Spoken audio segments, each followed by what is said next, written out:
You're listening to the Writer Web Podcast, insights on growing a small business using the latest technology and marketing best practices. I am your co-host, Robert Carnes. And I'm your co-host, GreenMellen. Whoa. So, good to be here, Robert. Cool how that worked out. Yeah. Two co-hosts. So, what are we talking about on the episode today, Mickey? Yeah, well, we don't want to bury the headline, so that's what we're going to talk about. So, good one. Yeah, for emails, websites, we spend a lot of time on design and on the main body content, which is all certainly very important, but you kind of often will mail in that headline at the last minute. Just kind of throw something up there as a headline, and I think that's kind of the opposite of what we should be doing. It really should be the first thing we approach is that headline. So I think headlines, like I said, are underrated. So what are some examples of where you see that happening? Well, yeah, we mentioned on another recent episode of this podcast that, people shouldn't judge books by their cover, but we do.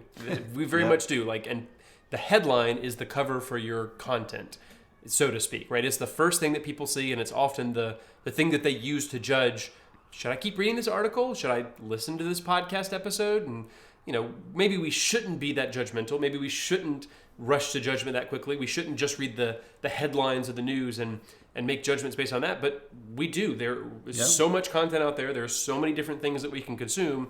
And so, our brains are wired that way to just look at the surface level and say, make an instant decision on, is this relevant to me? Do I need to keep going on this or move on? And so you want to realize that as a marketer or as a business leader, okay, this is the first touch point that somebody's going to have with this piece of content or with my business. And it's impossible to make a second first impression. And so your headline is often your opportunity to make a good first impression and to keep people reading and to keep people going. Yeah, I would say, you talk about judging books by their cover. I think headline's more important than a book cover even, just because, Again, books, I'll get referred to me by someone and I don't really care what the cover looks like as much. But if I'm seeing a bunch of headlines, like you said, it's the one that's clear and compelling, and it's clear and compelling often butt heads with each other too. You want to be compelling and cute and unique, but also very clear on what it is.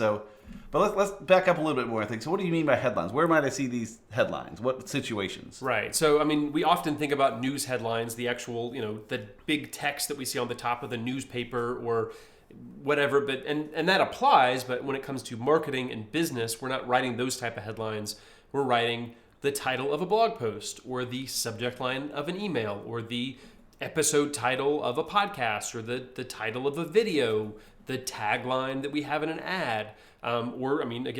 Book title is another kind of comparable one, even if we're not actually writing books. But those are the type of things that we need to think about when it comes to headlines. Those are basically the short, pithy things that should hopefully summarize everything that you're getting ready to get into, to give people the right context for what they should expect, but also intrigue people, also pull people in and give them a reason to keep going, a reason to read or to listen or to watch. Yeah, and that's a good point.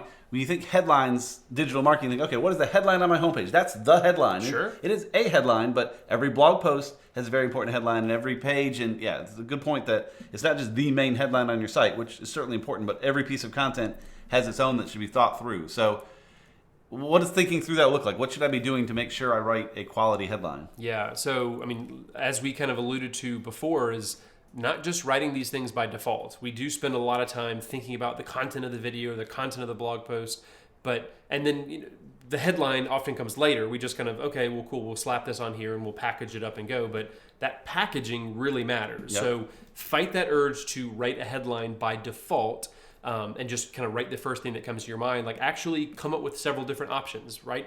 5 to 6 different versions of a headline, and maybe workshop it a little bit. This is a skill just like anything else that you're going to get better at over time, but give yourself a few different options, and maybe you thought of a different word in this one, and you can kind of combine different elements of various headlines that you came up with in those options to give yourself and be able to kind of pull together a stronger headline as a result of that. There's also another really nice tool that I like to use called Headline Analyzer that's, I think, created by CoSchedule, which is a software out there, but it's a free tool. There are premium versions of it that you can do to get more insights, but really it's as simple as it sounds. You put in your headline and it gives it a score and says, hey, the length is good, but maybe cut down on the complexity a little bit. And it gives you some very helpful suggestions, especially if you have 5 to 6 options of headlines that you can drop in there and say, oh, well, this one got the highest score, and but Gotcha. it really liked this part of this other headline, so maybe I'll drop that part in. And it just is actually very helpful free tool to really give you some insights on what type of headlines work well for people. And I think, as I mentioned a second ago, this very much is a skill. The more that you do this and the more that you're able to use a tool like that and see what type of things to use, the better you'll get at it. I've also just, you see kind of the same templates and types of headlines usually over time. Like if you read blog posts, if you listen to podcast episodes, you'll notice those kind of patterns begin to repeat. Oftentimes, if you're asking a question as a blog headline, that's a way to intrigue people, because if they have that same question, right, they're like, okay, well, cool. Fantastic. Oh, good, you're going to give me the answer, so they're going to click on that. So oftentimes getting like the FAQ, the frequently asked questions, from your audience and saying, hey, that is a great place, obviously, to create content, but those are often the first places to start when writing your headline, is coming up with a couple different variations of those questions. Sometimes putting the topic front and center and saying website development, the 6 things you need to know, is a good way to do it. And then also, I think another way to put it is those numbers, like the 12 things that every digital marketer should know in 2023. Yep. Like number 11 will shock you. Yeah, that gets a little clickbaity. Yes, it does. Yeah, there are certain maybe techniques that you want to avoid and not do that way, like manipulating people. Right.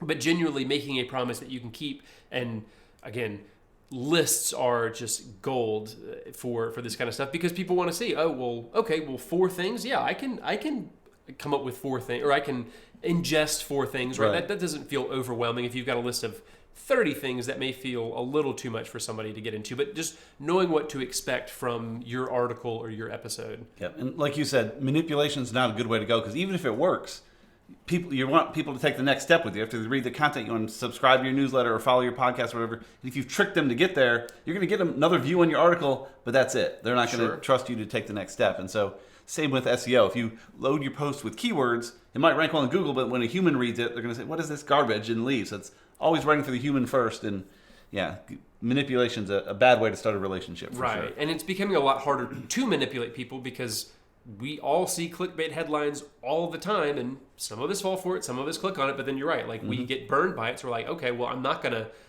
I wasn't shocked by number 11. In fact, I had to go down this rabbit hole just to find the article. So I'm not doing that again. So yeah, like tricking people is thankfully harder and harder, and you really shouldn't try to do that. Another thing, other than avoiding clickbait headlines, like looking at good examples of headlines. What are the kind of articles that intrigue you? What are the kind of headlines that caught your attention and made you click? Like maybe grabbing those and either taking a screenshot of them and dropping them in a folder, or copying and pasting them and dropping them in a folder. And again, that will give you a sense of, if you've got 50 great headline articles that you have seen out by other people using, then that gives you maybe some inspiration or ideas for what type of headlines, what type of templates or angles that you could go to write your next headline. Yeah, and I sort of noticed the bad ones as well, and just try to stay away from them. There's a local company in town that puts out great videos on YouTube, but they call them all weekly wrap-up number 12, weekly wrap-up number 13, and I don't know what's in there, so I don't usually go to them very often. They're usually good stuff, but I don't know what's there. If instead it was, hey, this week the Fed's going to raise interest rates, 0.25%, what is that going to mean for you? Like, that may be what they talked about, but I don't know if the title's weekly wrap-up. So, again, the headline, look for the bad examples, just be careful to avoid those as well. Yeah. And again, kind of get your brain training from both sides. Absolutely. No, that's a great point. And for that example, I think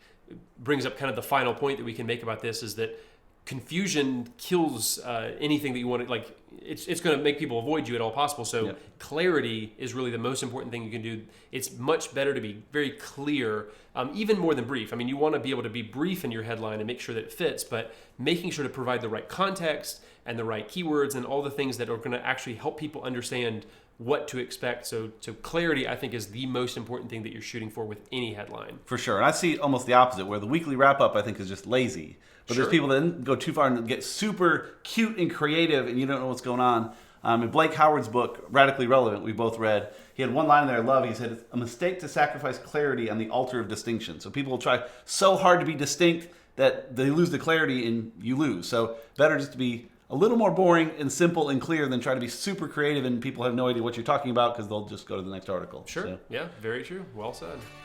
So if you have been, thank you for listening to this episode of the Brighter Web Podcast, brought to you by GreenMellen, a digital marketing agency. To help your business keep up with the latest digital marketing trends, check us out at greenmellen.com. You can also find show notes and more episodes at A Brighter Web.